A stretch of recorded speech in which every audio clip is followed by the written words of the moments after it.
देखिए, सबसे पहले तो मैं कहना चाहूँगा कि बीजेपी ने आत्मनिर्भर बिहार के बारे में बात की है। मैं उनको पहले ये सलाह देना चाहूँगा कि पहले बीजेपी तो आत्मनिर्भर हो जाए बिहार में। उधार के चेहरे पर निर्भर है अभी तक, मतलब 24 साल से उधार के चेहरे पर निर्भर हैं अभी तक। तो पहले बीजेपी तो आत्मनिर्भर हो जाए पहले बिहार में। दूसरी बात अगर आप कहा जाए तो 15 साल इन्होंने शासन किया। 15 साल शासन करने के बाद इनको ज्ञात हो रहा है कि बिहार को आत्मनिर्भर बनाना है। क्या पहले इनको क्यों नहीं याद आया कि बिहार को आत्मनिर्भर बनाना।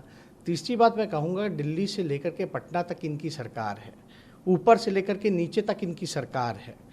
तो अब तक इन्होंने आत्मनिर्भर बिहार को क्यों नहीं बनाया। आप देखिएगा कि केंद्रीय यूनिवर्सिटी पहले पटना को दर्जा तो दिला दें, तब तो बिहार को आत्मनिर्भर बनाए। आपको चौथी बात अगर मैं बताऊं तो 2014 में इन्होंने वादा किया था कि बिहार को विशेष राज्य का दर्जा दिलाएंगे सत्ता में आने के बाद। ऐसे ही आत्मनिर्भर बनाएंगे बिहार को। अब तक वादा अपना नहीं पूरा किया। तो देखिए, ये कुछ नहीं है, पूरी तरीके से ये लोग ठगने का काम कर रहे हैं। देश की सबसे बड़ी पार्टी है, लेकिन बिहार में खुद को आत्मनिर्भर नहीं बना पाई है, उधार के चेहरे पर 24 साल से निर्भर है।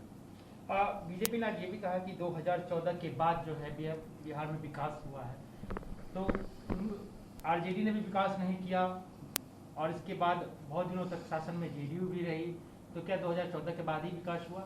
उन्होंने कहा कि जब आपका शासनकाल था आरजेडी का, तो न बिजली थी, न मेडिकल कॉलेज था, न कोई कारखाना था, कुछ भी नहीं था। देखिए, ये लोग झूठ का पुलिंदा है, केवल झूठ बोलना। एक बात मैं मानता हूँ, बिहार में विकास हुआ है तो अपराधियों का विकास हुआ है, अपराध का विकास हुआ है, बलात्कारियों का विकास हुआ है, हत्यारों का विकास हुआ है। बिहार में अगर विकास हुआ है तो भ्रष्टाचारियों का विकास हुआ है। 58 घोटाले इनके शासनकाल में हुए हैं। सुशील मोदी खुद सृजन घोटाले में फंसे हुए हैं। सुशील मोदी जी का विकास हुआ है। और पूरी तरीके से आप देखिएगा, बीजेपी के लोग जो हैं, अभी तक इनके पास अपना चेहरा नहीं है मुख्यमंत्री पद का, बल्कि विश्व की सबसे बड़ी पार्टी है। तो विकास के नाम पे अगर आप देखें तो बिहार को तो ये 2014 के बाद जीतने के बाद जो है कह रहे थे कि भाई बिहार को विशेष राज्य का दर्जा दिलाएंगे। विशेष पैकेज का क्या हुआ। बार हुआ आया बिहार में, कितने पैकेज बिहार को स्पेशल मिला। अब तक केंद्र की टीम भी मुआयना करने नहीं आई कि बिहार को बाढ़ से कितना नुकसान हुआ। जब लालू जी की सरकार थी तो रेलवे का कारखाना देने की बात कही गई, और इनके तो रेल मंत्री जो कारखाना जो बचा हुआ था वो भी वापस ले जा रहे थे यूपी। तो हम लोग तो सब लोग जानते हैं कि लालू जी ने जब रेल मंत्री रहते हुए यूपीए सरकार में रहते हुए लगभग 1,54,000 करोड़ का पैकेज दिया था। बिहार के लोगों को बताएं नड्डा जी कितना आपने पैकेज देने का काम किया। केवल वोट को ठगने का काम किया। कितनी नौकरियां जो हैं आपने बिहार के लोगों को देने का काम किया। किसका विकास हुआ। क्यों आज बिहार में बेरोजगारी दर जो है 46.6 हो गई है, सबसे ज़्यादा। आप जो है मजदूरों को अपमानित करने का काम किया आपकी सरकार ने। आपकी सरकार ने ट्रेन तक जो है मुहैया नहीं कराया। विपक्ष ने हल्ला बोला तब जाकर के आपको नींद खुलता, उसमें भी आपने मजदूरों से पैसा वसूलने का काम किया। लोग जो है पैदल कितने हज़ार किलोमीटर चल चल करके आए, भूखे रहे, मरने के कगार पर रहे हैं। कई लोग जो है एक्सीडेंट में मर गए, कई लोग रेल एक्सीडेंट में मर गए, रोड एक्सीडेंट में मर गए, लेकिन आपने अब तक नहीं पूछा। तो इसलिए बिहार की जनता पहचान चुकी है, दोबारा एनडीए सरकार में आने नहीं जा रही। लेकिन आप कोरोना पे सवाल उठा रहे हैं, आप कह रहे हैं कि मजदूरों का प्लान नहीं रोक पाए, मजदूरों का दुख दर्द हुआ इस कोरोना काल में। लेकिन बीजेपी के आज नड्डा जी ने कहा है कि भाई कोई मजदूर मिल जाए जो दुखी हो। कोरोना काल में बिहार ने जितना अच्छा अरेंजमेंट किया वो काबिले तारीफ है। केंद्र की टीम आई थी, नड्डा जी जो टीम आ करके जो लौटी थी, 3 सदस्यीय टीम, हेल्थ डिपार्टमेंट का, स्वास्थ्य डिपार्टमेंट का, भारत सरकार का, उसी का रिपोर्ट पढ़ लीजिए ना। सबसे फिसड्डी राज रहा बिहार। नड्डा जी को यह भी पढ़ना चाहिए कि नीति आयोग ने हर एक सूचांक में बिहार सबसे फिसड्डी क्यों है। स्वास्थ्य हो, चिकित्सा हो, हर मानक में बिहार सबसे फिसड्डी क्यों है। तो ये तो बताना चाहिए था उनको। अब रोजगार नहीं देंगे तो कैसे बनेगा युवा आत्मनिर्भर, कैसे बनेगा युवा। जब तक आत्मनिर्भर नहीं बनेगा तब तक बिहार कैसे आत्मनिर्भर बनेगा। इन्होंने नौकरियां छीनने का काम किया।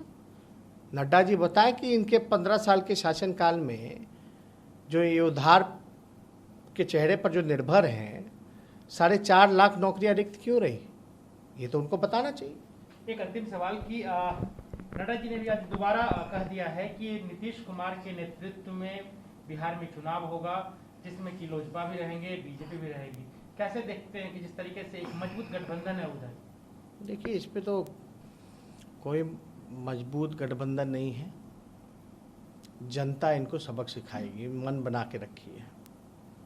और बड़ी चालाकी नड्डा जी ने किया है कि नेतृत्व में चुनाव लड़ेगी, लेकिन ये नहीं बोला है कि बिहार के चुनाव के परिणाम के बाद बिहार के मुख्यमंत्री नीतीश कुमार होंगे। नेतृत्व में लड़ना और बिहार का मुख्यमंत्री होना चुनाव के बाद, ये अलग अलग बातें हैं। अगर नड्डा जी हैं तो यहाँ साफ करें कि बिहार चुनाव के बाद नीतीश कुमार जी बिहार के मुख्यमंत्री होंगे। ऐसे काम नहीं चलेगा कि आप बोलिएगा कि भाई नेतृत्व में चुनाव लड़ेंगे। नेतृत्व में चुनाव लड़ना और चुनाव के बाद बिहार का मुख्यमंत्री होना है बड़ा अंतर है। क्या आपको कोई डाउट है कि चुनाव के बाद कुछ हो सकता है, इस तरीके के परिणाम आ सकते हैं कि नीतीश कुमार को लेकर आप जिस तरीके से ये जिस तरह की बातें कर रहे हैं कि नेतृत्व में चुनाव लड़ा जाएगा, और मुझे आश्चर्य लग रहा है कि पहले कभी भी एनडीए का कैंपेनिंग अलग अलग पार्टियां कर रही हैं। पहली बार 2010 में जॉइंट कैंपेन चला था। इस चुनाव से पहले लगातार एनडीए का जॉइंट कैंपेन चला था। इस बार बीजेपी का अलग कैंपेन चल रहा है और नीतीश कुमार जी का अलग कैंपेन चल रहा है। नीतीश जी के कार्यक्रम में किसी बीजेपी का नाम तक, एनडीए का जिक्र तक नहीं होता है, ना किसी का फोटो लगाया जाता है। वहीं दूसरी तरफ बीजेपी ना मुख्यमंत्री का चेहरा लगाती है, ना एनडीए का उसमें जिक्र होता है।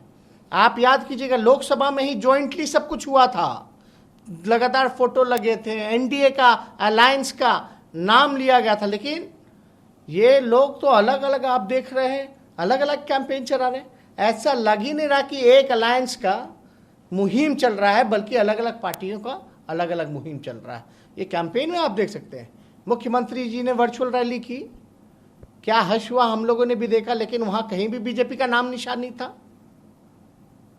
बीजेपी जो कार्यक्रम कर रही है उसमें नीतीश कुमार जी का नाम नो निशान नहीं है, न एनडीए का। तो ये तो साफ दिखाता है कि कहीं ना कहीं कुछ गड़बड़ है।